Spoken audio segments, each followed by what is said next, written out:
Maureen Chai, bonjour. Bonjour. Alors, vous avez été moine bouddhiste à 20 ans dans la tradition Theravada du Cambodge. Oui. Vous initiez à la méditation toutes sortes de groupes dans le monde entier. Oui. La pratique bouddhiste vous guide donc en tout, et notamment dans votre métier. Vous êtes vétérinaire spécialiste de la faune sauvage depuis près de 30 ans. Vous allez au chevet d'animaux en détresse partout, y compris en France.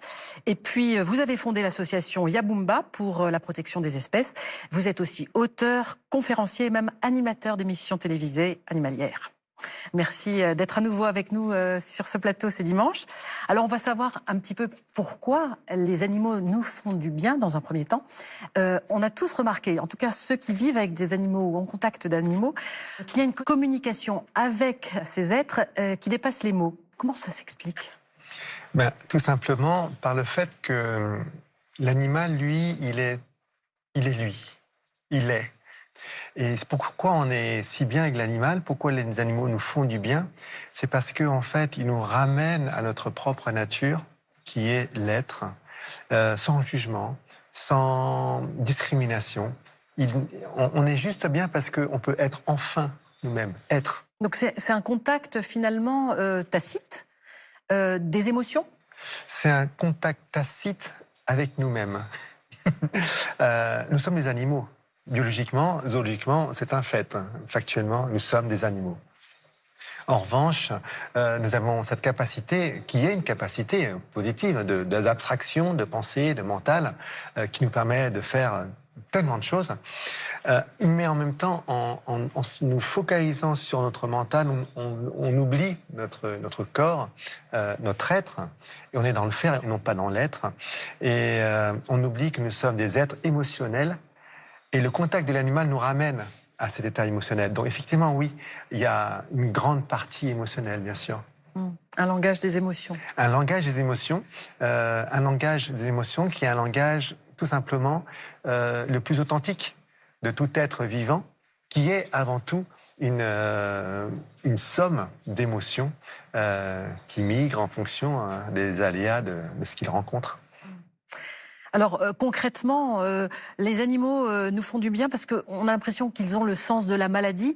Dans votre livre Sagesse animale, vous précisez que certains animaux peuvent prendre soin de leurs congénères, peuvent soigner effectivement, peuvent dans certaines situations même détecter la maladie de certains humains. Oui.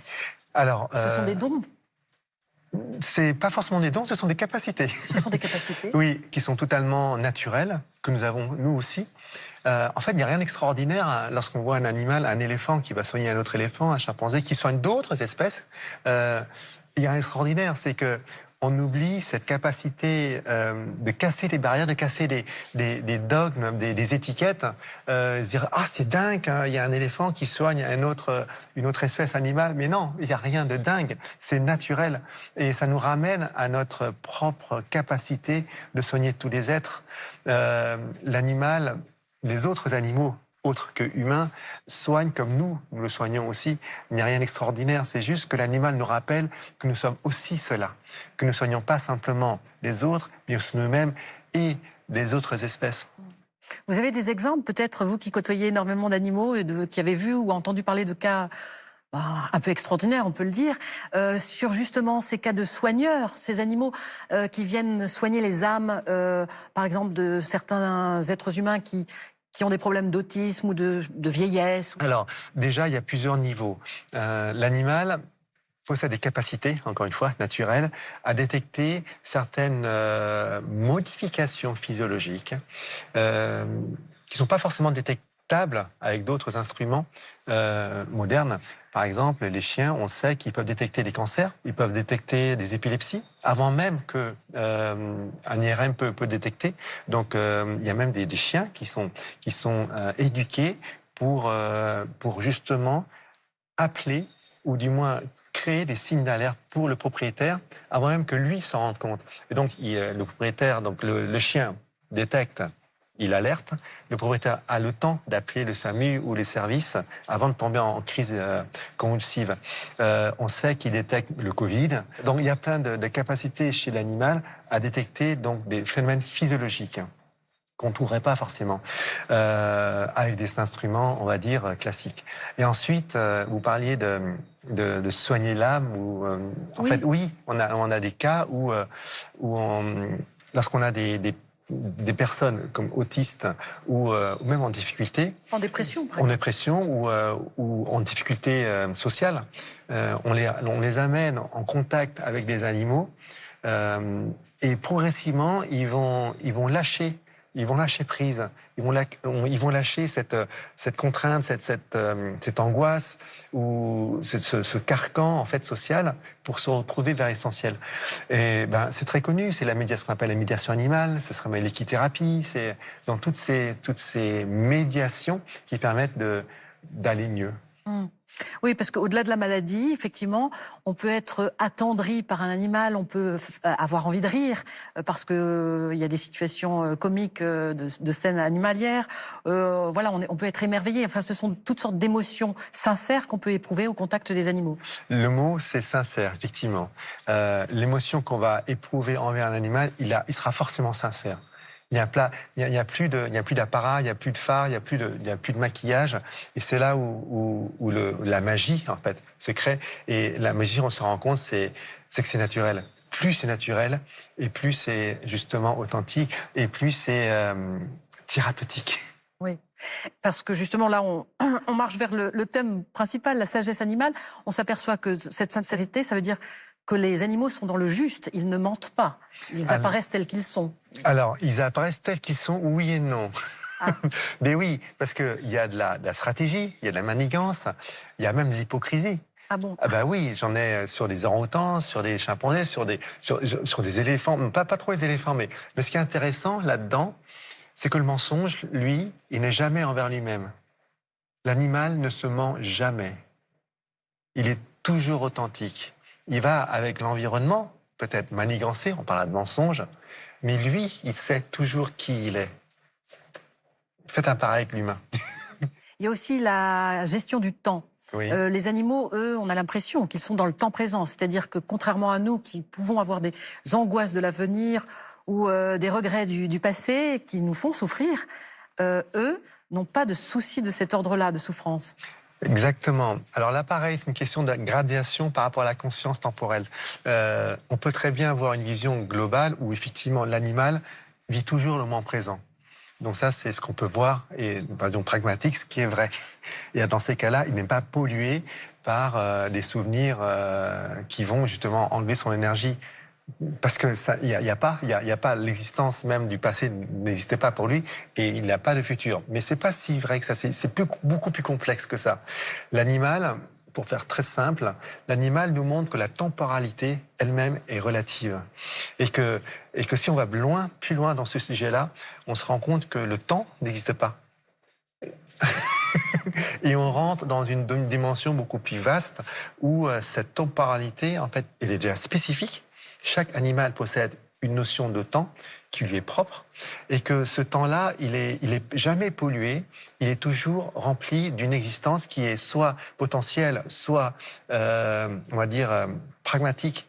Mais elle est toujours présente dans un but précis.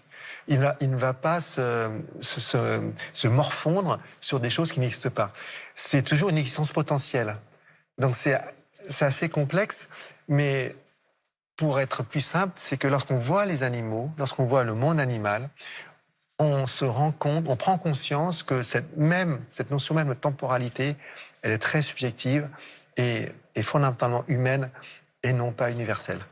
Alors un autre grand thème cher au bouddhisme, l'altruisme et l'empathie. Oui. Est-ce que vous avez des exemples? Est-ce qu'on peut dire que les animaux sont altruistes? Alors j'entends souvent parler de ça, effectivement, ça c'est ma vision personnelle, hein. Dès qu'on parle d'altruisme, de quoi parle-t-on? D'ego. L'animal n'est pas forcément dans l'ego tel qu'on l'entend. Il est dans une connexion la plus adéquate possible avec son environnement et de ce qu'il est, lui. Donc, effectivement, dans certains cas, il va montrer des phénomènes altruistes, mais pour lui, c'est naturel. Il n'y a pas d'altruisme. C'est une fluidité. C'est nous qui allons donner des étiquettes d'altruistes, parce que j'ai des chimpanzés, des bonobos qui sont altruistes, alors que d'autres, pas les bonobos, mais d'autres, par exemple des lions ou même d'autres sociétés de primates, sont purement agressive. L'espèce la plus agressive de mammifères, c'est pas l'homme, c'est le suricate. Et vous voyez que progressivement, que la nature animale, elle est ce qu'elle est. C'est nous qui allons donner des étiquettes. Donc parler de tout ça, c'est on va progresser lorsqu'on prend conscience que ce sont des étiquettes que nous donnons. Alors, dernière petite étiquette, oui. Parce que le temps nous presse, mais est-ce qu'on peut parler de tolérance chez les animaux? Parce que là aussi, vous dites qu'il n'y a pas de jugement, ils ne vont pas manifester de ségrégation ou de discrimination envers l'un de leurs congénères. Est-ce que vous avez des exemples? Alors oui et non. Ah. Oui, les choses sont pas simples parce que la vie est complexe. Donc tolérance, oui, évidemment. Tolérance dans le sens où l'animal s'en fout de savoir comment vous vous habillez, qui vous êtes réellement en fait. Par exemple, lorsque je fais une amputation sur un tigre ou sur un chien, une fois qu'il est réveillé, il va se balader comme ça, il va pas être rejeté. Il va être rejeté en revanche s'il ne répond pas à des codes spécifiques. Donc, il est tolérant dans le sens où la nature même, il s'en fiche comment vous êtes. En revanche, il va être intolérant si ça va entraver sa propre survie et son propre code.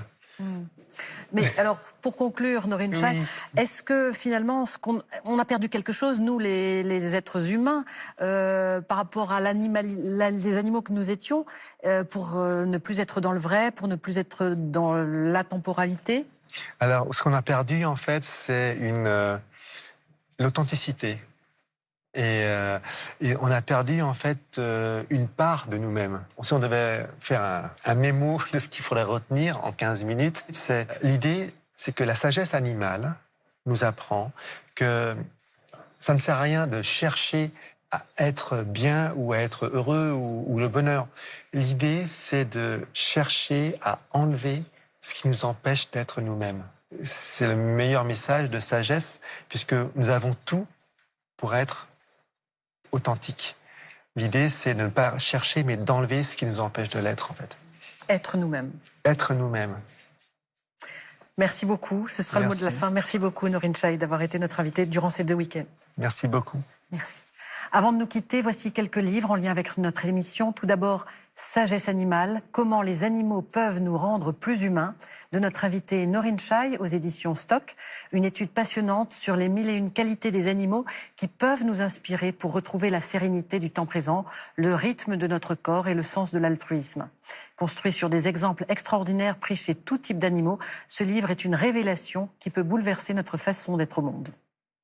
Les animaux, ces messagers au grand cœur de Shaina Lebeau, édition Le Souffle d'Or. On trouvera ici une approche intuitive de la communication avec les animaux.